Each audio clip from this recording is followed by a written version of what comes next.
Sir இப்போ பொதுவாக வந்து பிஐஎல் ஃபைல் பண்ணுறேன் அப்படின்னு சொல்கிறாங்க. எதுக்கெல்லாம் சார் அந்த பிஐஎல் ஃபைல் பண்ண முடியும்? பப்ளிக் இன்ட்ரெஸ்ட் லிட்டிகேஷன், பொதுநல வழக்கு அப்படின்னா என்ன அப்படின்னா, ஒரு பல வகையான பொது பாதிப்புகள் இருந்தால் நம்ம வந்து பொதுநல வழக்கு பதிவு செய்ய முடியும். ஒரு உதாரணத்துக்கு, நம்பர் 1 சுற்றுச்சூழல் பாதிப்பு. இப்போ ஆறு, ஏரி, காடுகளை பாதுகாக்கிறதுக்கு நமக்கு அதுக்கும் சம்மந்தம் இல்லைன்னு சொல்லிட முடியாது.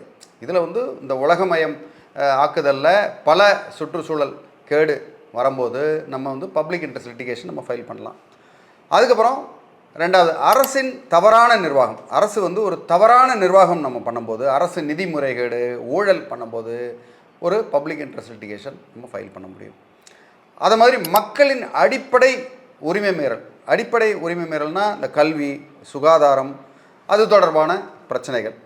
அதுக்கப்புறம் சமூக அநீதிகள் நடக்கும்போது, இப்போ ஒரு உதாரணத்துக்கு வந்து குழந்தை தொழிலாளரை வச்சு இது பண்ணுறது, பெண்களுக்கு எதிரான அநீதிகள் நடக்கும்போது நம்ம பப்ளிக் இன்ட்ரெஸ்ட் லிட்டிகேஷன் ஃபைல் பண்ண முடியும்.